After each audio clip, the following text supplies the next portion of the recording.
गुरु ही तुम्हारी आत्मा बन जानी चाहिए, वही परम दैवत भगवान हमारे लिए आज इतना मूल्यवान नहीं है जितना मूल्यवान गुरु है। यहां यह बात कही जा रही है, सबसे पहले हमारे लिए गुरु मूल्यवान है, और उस मूल्यवान गुरु के लिए पास बैठ के भागवतान धर्मान शिक्षेद, भगवदियों के धर्मों का शिक्षण लेना। जिन भगवदियों के धर्मों का शिक्षण लेने मात्र से क्या फल मिलेगा? अमायया अनुवृत्तिया। ये दो रक्षण रख के मायावी बन के नहीं, मतलब गुरु के पास किसी स्वार्थवश मत जाओ। अनुवृत्तिया, अनुवर्तन, बस भैया स्वभाववश। अब आदत सी पड़ गई है कि जब तक गुरु के पास जाए नहीं ना, गाली खाए नहीं, तब तक मतलब वो कहते हैं ना रोटी हजम नहीं होती। ऐसे अनुवृत्तिया, स्वभाववश गुरु के पास नहीं जाना। पर जो गुरु आपको सिखा रहा है वो भागवत धर्म अनुवृत्तियां बन जाने चाहिए। अनुवृत्तियां मतलब स्वभाव आपका पड़ जाए, आपकी आदत बन जाए। ठाकुर जी की सेवा, गुरु से प्रेम, या तो ये अभी जो आपने सीखा ना, ईश्वरे प्रेम तददीनेशु मैत्री बालिशेषु कृपा और द्विषत्सु उपेक्षा, ये आपके स्वभाव में आ जाए, आदत बन जाए। अनुवृत्तियां, स्वभाव। अनुवृत्तियां मतलब आपका स्वभाव ही बन जाए, स्वभाव बन जाना चाहिए। और ऐसे स्वभाववश की हुई भक्ति, स्वभाववश की हुई भक्ति क्या प्राप्त कराएगी? तुष्येद आत्मात्मदो हरि, अपने आप को सौंपने वाले भगवान तुष्येद। तुष्येद मतलब बड़े संतुष्ट होंगे और तुम्हें अपने आप को सौंप देंगे।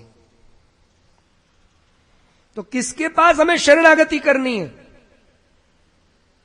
तो क्या करना है, क्या व्रत जीवन में लेना चाहिए? वो उन्होंने कहा, भगवान की ऐसी जितनी भी लीलाएं हैं उनको गायन, गायन मतलब गायन है, गायन मतलब क्या है? सिर्फ गाना नहीं,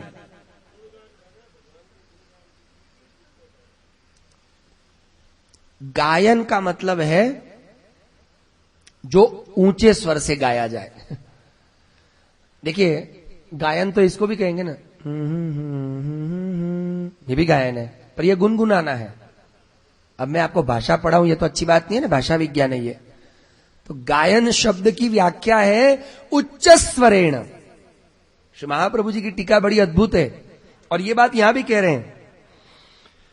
गायन मतलब भगवान का नाम कैसे गाना?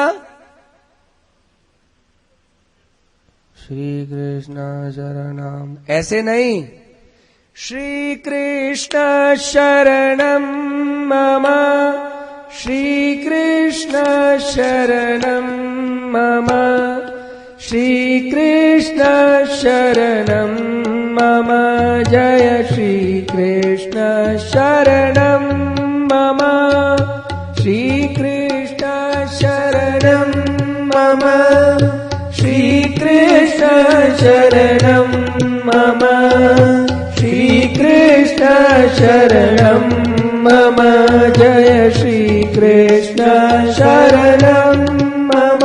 बोलो। अब आगे उन्होंने कहा कि गायन कब बनता है, तो आगे वो कवि नाम के योगेश्वर कह रहे हैं गायन विलज्जो। विलज्जो मतलब लज्जा का त्याग करके, बेशरम बन के। भाई गाना आए कि ना आए, गाओ। रूपा पोरिया जब भी गाते श्रीजी बाबा को अच्छी नींद आती। एक दिन गोविंद स्वामी ने टोक दिया, कैसा गाता है तू, राग नहीं, ताल नहीं, सुर नहीं, बंद कर। रूपा पोरिया चुप। अब रात को तो पता नहीं चला श्री गुसाई जी महाराज को, पर प्रातः काल को जब ठाकुर जी को जगाने गए तो श्री ठाकुर जी गोवर्धन धरण के नेत्र ऐसे झुक रहे हैं बार बार। मतलब अभी नींद आ रही है, अभी भी नींद आ रही है। श्री गोसाई जी महाराज ने कहा, जय जय कृपानाथ, जगो जगो, मंगला हो गई।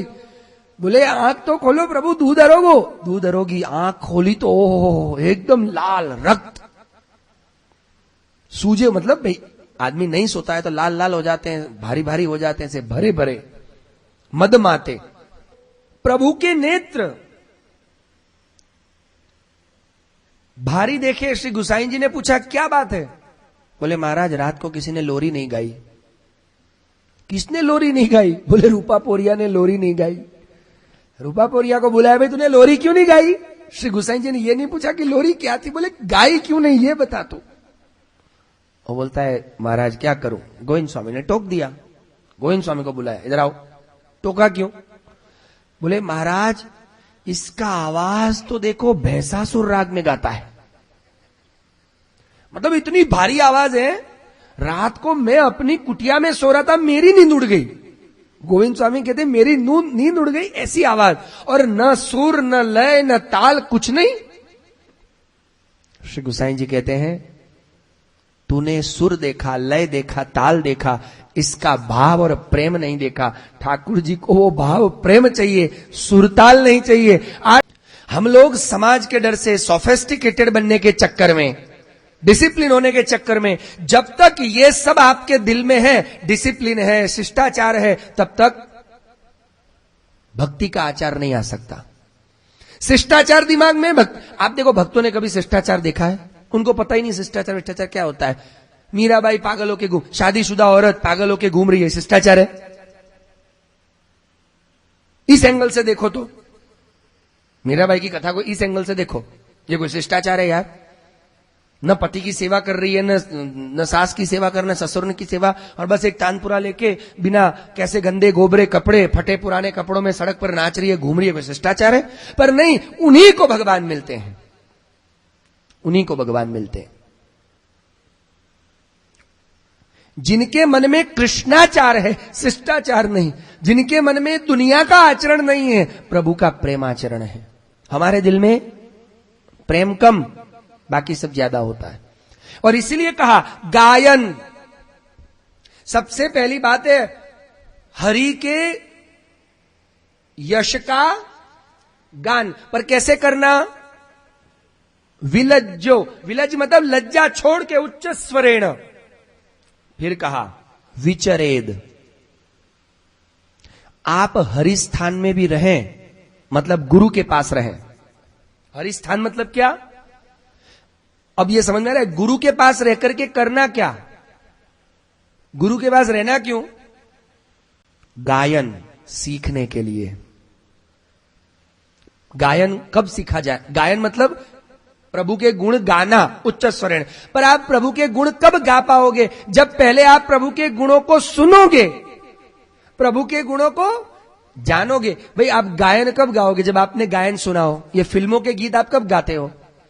उसमें भी आप कौन से गीत ज्यादा गाते हो? सच बताओ। या तो आपको जो अच्छा लगता है, और या तो आपको एक कवि अच्छा लगता है कि भाई हमको शंकर जय किशन बड़ा अच्छा लगता है, हमको आरडी बर्मन का कोई भी गाना। जैसे आज के जमाने में कुछ लोग कहते हैं भाई हमको तो है ना जगजीत सिंह की गजल हो ना, हम तो उसके फैन हैं, और फिर उसी अंदाज में गाने की कोशिश करेंगे। तो जगजीत सिंह की गजलों को आपने बार बार सुना और जगजीत सिंह आपका फेवरेट बना सुनने के कारण, तो वो फेवरेट बना इसलिए आप उसकी, आपके घर अगर आके देखें तो उसी का गजलों का पूरा कलेक्शन आपके घर में मिलेगा। ऐसे ही पहले आप भगवान की लीलाओं को, चरित्रों को सुनोगे तो भगवान आपके फेवरेट बनेंगे, और फेवरेट बनेंगे, बार बार सुनोगे तो वो गाने का मन होगा, क्योंकि वो दिल को छू लेगा। जो फेवरेट होता है वही तो दिल को छूता है ना। ऐसे कृष्ण जिस दिन आपका फेवरेट हो जाएगा ना, तभी उसके वो दिल को टच करेगा, और फिर बार बार उसको सुनने की, उसको गाने का मन हो आएगा, और तभी आप गा पाओगे। गायन तभी बनता है। और इसीलिए सदगुरु के पास जाना है, पर क्या करने जाना है? इनके गुणों को सुनने के लिए, इनको क्या अच्छा लगता है, ये कैसे हम पर रीझेंगे, ये जानने के लिए। और इतना ही नहीं, सदगुरु के पास रहें तो कैसे रहें, विचरेद। इसलिए तीसरा लक्षण बताया विचरेद। विचरेद मतलब अतस्थेयम हरिस्थाने तदीयै सह तत्परैः अदूरे विप्रकर्षेवा यथा चित्तम न दुष्यति। गुरु के बहुत ज्यादा निकट नहीं जाना और इतने भी दूर न चले जाना। अदूरे विप्रकर्षेवा, क्योंकि हम अभी उतने गोपी जनों जैसे भाव युक्त नहीं बने हैं, इसलिए हमारी बुद्धि में दोष दृष्टि मौजूद है। कल उठ के आपने गुरु की कोई ऐसी हरकत देखी और आपके मन में अभाव आ गया और आपका नरक पतन निश्चित, अधः पतन निश्चित है। और इसलिए श्री महाप्रभु जी और भागवत जी क्या कहती है, अदूरे विप्रकर्षेवा यथा चित्तम न दुष्यति। गुरु के पास इस प्रकार रहे जैसे कमल जल में रहता है, जैसे नाव पानी में रहती है। ध्यान से समझो, अर्थात कैसे रहे, यथा चित्तम न दुष्यति, आपके चित्त में दोष पैदा ना हो, क्योंकि गुरु उसे ही कहते हैं कि जिसकी हरकतों को आप न समझ सको वही गुरु, जिसको आप समझ जाओ वो गुरु कैसा।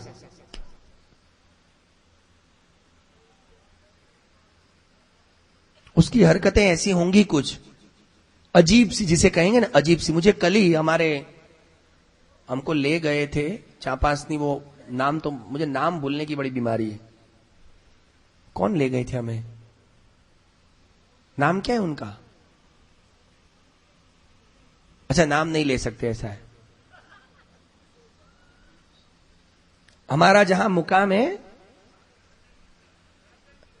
नरेंद्र जी, वो कल गाड़ी में मुझे एक किस्सा बता रहे थे।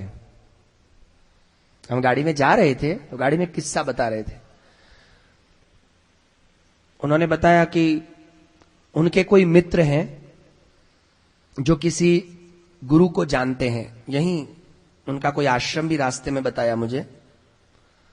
बोले तो एक बार वो मित्र मुझे ले गए वो सदगुरु के पास, तो मैंने उनकी एक हरकत देखी, जो हरकत मुझे जरा भी अच्छी नहीं लगी।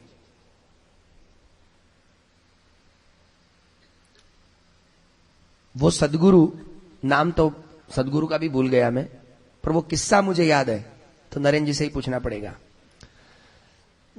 तो वो सदगुरु ऐसा करते थे, अपने प्रभु की नाम स्मरण मस्ती में मस्त रहते थे, आम नॉर्मल मनुष्य की तरह ही रहते थे, कोई अलग तरीके से नहीं। पर जब कोई भी आता पांव छूता तो उनका ध्यान पैसे पे ज्यादा रहता था। और उन्होंने मतलब कितने पैसे धरे, भाई इतने पैसे धर, पैसे का कलेक्शन कितना हुआ जरा बताओ, मतलब वो गिनते आज के पैसे कितने कलेक्ट हुए। तो नरेंद्र जी बोलते हैं मुझे बड़ा दुख हुआ कि यार ये कैसा सदगुरु है, इसका ध्यान किस पर है, पैसे पर है। तो मेरे मित्र को मैंने बाहर निकलने के बाद, वो सदगुरु के आश्रम से बाहर निकलने के बाद बोला यार मुझे तो अच्छा नहीं लगा। तो मेरे मित्र ने कहा ऐसा नहीं बोल, बड़े परम तपस्वी हैं, सिद्ध पुरुष हैं, महापुरुष हैं, और उन्होंने जो बात कही है वो सिद्ध होगी। और उन्होंने एक बात कही थी कि ये जो आदमी आया है वो जरूर कल प्रमोशन पाएगा और फलाना फलाना ढिमका ढिमका बन जाएगा। नरेंद्र जी को वो हो ही नहीं सकता, अभी अभी तो नौकरी पे लगा है, इसका प्रमोशन इस पोस्ट पे हो ही नहीं सकता जो पुराना अभी बैठा है। पर कुछ दिनों बाद ऐसी घटना घटी कि जो जिनको नौकरी में एक ही महीना बाकी था और प्रमोशन होने वाला था और बड़ी पोस्ट पे होकर के रिटायर्ड होते, पर उसी वक्त एंटी करप्शन ब्यूरो की नजर पड़ी और किसी कांड में फंसे, उनको नौकरी छोड़नी पड़ी, और जो अभी अभी नौकरी लगा था उसको वो पोस्ट मिल गई। उस दिन मुझे लगा नहीं यार, वो स्वामी जी ने कहा था तो बात तो सही है। तो फिर मेरे मन में फिर भी प्रश्न तो रहा यार, फिर भी यार इतने तपस्वी सिद्ध पुरुष हैं, जो बोलते हैं वो होता है, तो उनका ध्यान पैसे पे क्यों है। तो मेरे मित्र को मैंने बोला कि यार ये क्या बात है। तो मित्र बोला चल आज तेरे को ले चलता हूं। फिर से गए। तो जिस दिन गए उस दिन उनको पता चला कि वो जितना कलेक्शन, उनका ध्यान पैसे पे होता है, वो पैसे से करते क्या है वो स्वामी जी।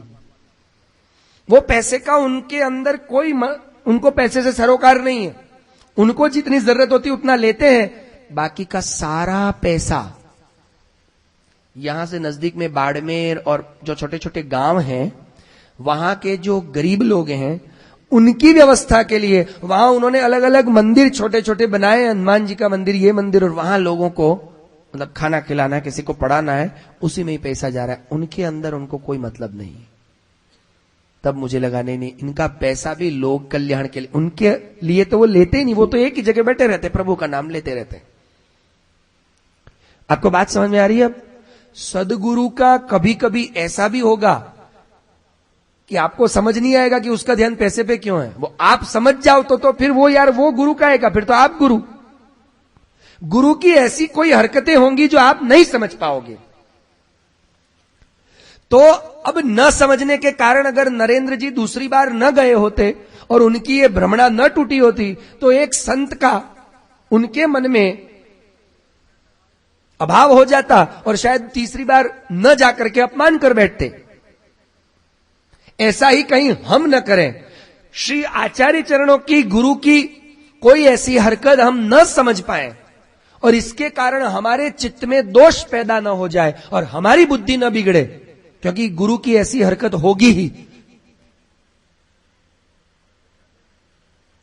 कुछ नहीं, बहुत सारी हरकतें ऐसी होंगी, क्योंकि गुरु क्या करता है, वो अपने शिष्यों को देखता है कि इसका अधिकार इतना है, इसको किस तरह से भगवान के पास लाया जाए। हर एक व्यक्ति के लिए एक ही दवाई तो नहीं होती ना। बुखार की दवाई अलग, सर दर्द की दवाई अलग, पेट दर्द की दवाई अलग। तो गुरु जानता है भाई ये मेरा सेवक है, इसको प्यार से लाएंगे इस रास्ते पे, इसको मार मार के लाएंगे, इसको बहला फुसला के लाएंगे, इसको डरा धमका के लाएंगे, इसको बातें कर करके लाएंगे, इससे प्यार करके लाएंगे। गुरु जानता है कि किसको किस प्रकार इस रास्ते पे लाया जाए और वो रास्ता अपनाने में उसका अपना ही एक अलग अनोखा रास्ता होगा। और वो रास्ता आपको समझ में नहीं आया और आप क्या है, गुरु जी तो कैसा करते, देखो उसको डांट रहे हैं। ये गुस्सा करने वाला, डांटने वाला तो कोई गुरु होता है? अरे भाई तुझे क्या मालूम गुरु उसे क्यों डांट रहे हैं, वो गुरु ही जानता है।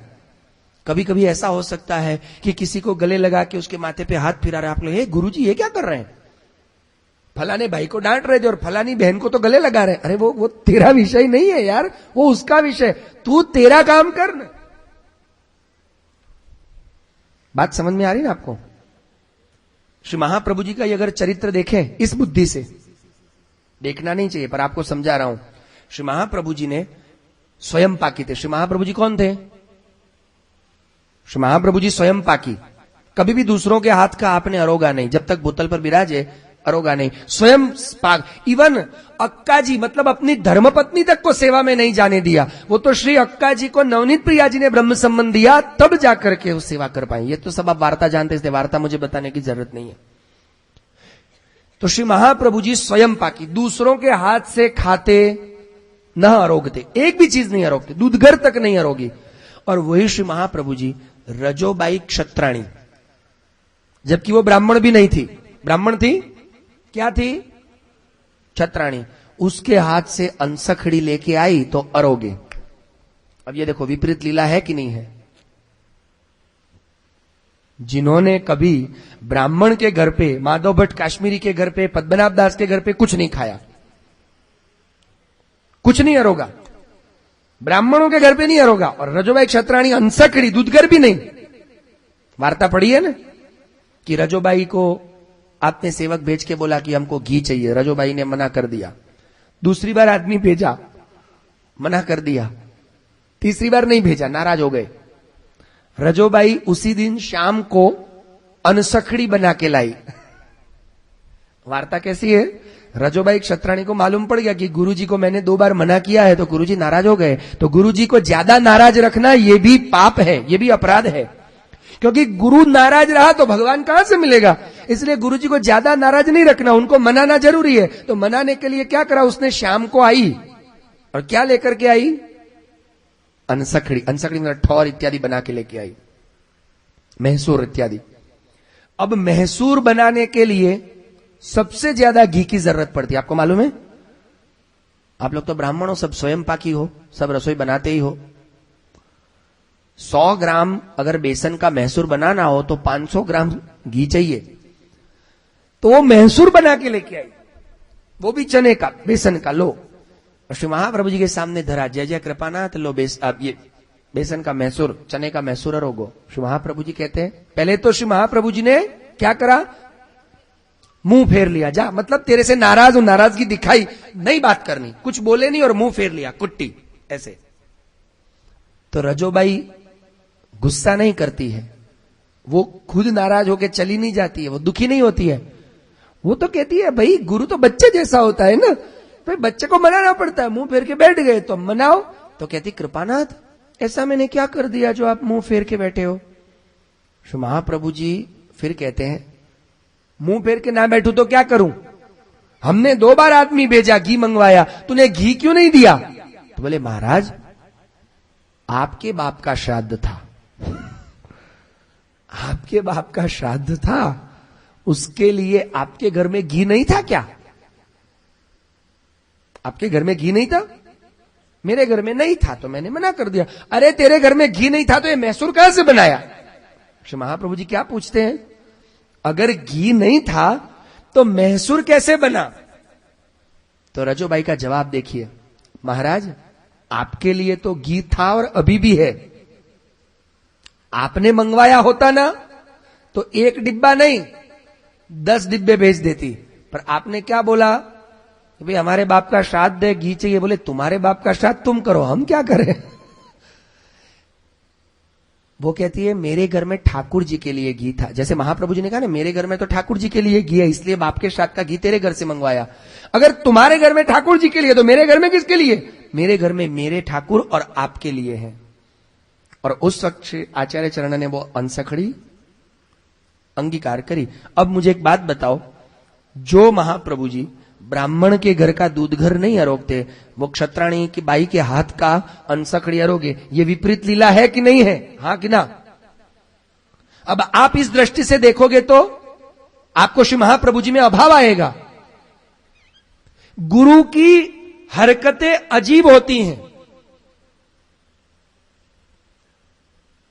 वो वही समझ सकता है जिस पर सदगुरु की कृपा हो, और इसीलिए आपका चित्त दूषित ना हो। क्या कहता है भागवत कि यथा चित्तम न दुष्यति, आपका चित्त दोष वाला ना बने, ऐसे गुरु के पास रहो।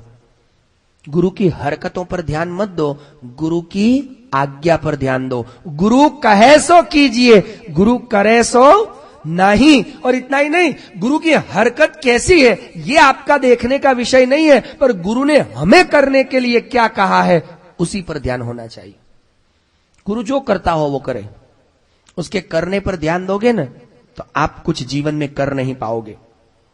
और इसलिए उन्होंने कहा विचरेद। विचरेद मतलब थोड़े दिन के लिए गुरु से वापस दूर भी जाओ, फिर वापस तीर्थों की यात्रा करके वापस गुरु के पास आओ।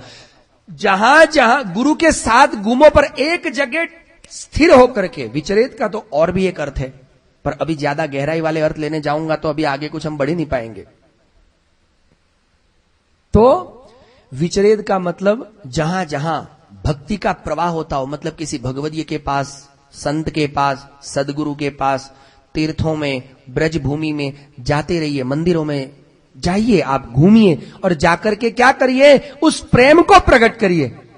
प्रेम करने मंदिर मत जाइए, मंदिर वाले ठाकुर से प्रेम करने मत जाइए, पर मंदिर में रहे हुए ठाकुर से प्रेम सीख करके उस प्रेम को बढ़ा के उस ठाकुर को अपने घर ले आइए। हमें उससे प्रेम नहीं करना है, वो हमें प्रेम करने वाला बने, ऐसा हमें प्रेमी बनना है। आपको बात समझ में आई? तो कहते हैं विचरेद। और चौथा बताया असंग। गायन, विलज्जो, विचरेद, असंग। असंग मतलब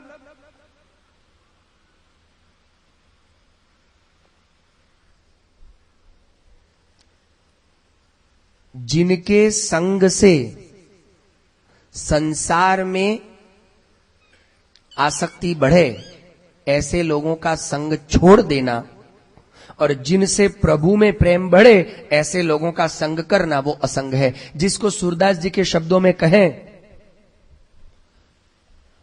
तज मन हरि विमुख न को संग, तज मन हरि विमुख न को संग, जाके संग वे कुबुद्धि उपजत, जाके संग वे कुबुद्धि उपजत, परत भजन में भंग, तज मन हरि विमुख न को संग, तज मन हरि विमुख न को संग। काग कुकहा कपूर चुगायत, काग कुकहा कपूर चुगायत, श्वान नवायत गंग, तज मन हरि विमुख न को संग, तज मन हरि विमुख न को संग। खर को कहा अरग जालेपन, खर को कहा अरग जालेपन, मरकट भूषण अंग, तज मन हरि विमुख न को संग, तज मन हरि विमुख न को संग। किसका संग छोड़ने को कहा? हरि से जो विमुख करे, और उसमें बड़ी गहरी बातें बताई। हर को कहा अर्घ जालेपन, गधे को तुम कितना ही चंदन लगाओ वो मिट्टी मिला देगा। तज, उनको क्या करो? छोड़ दो। ये एक कीर्तन ऐसा है, और सूरदास जी ने दूसरा कीर्तन का असंग किसे कहते हैं? कर मन हरि भक्तन को संग। दो कीर्तन है परस्पर, तज मन नहीं, करि मन हरि भक्तन को संग। और आज हमने कवि नाम के योगेश्वर को बड़ा अच्छा न्याय दिया है।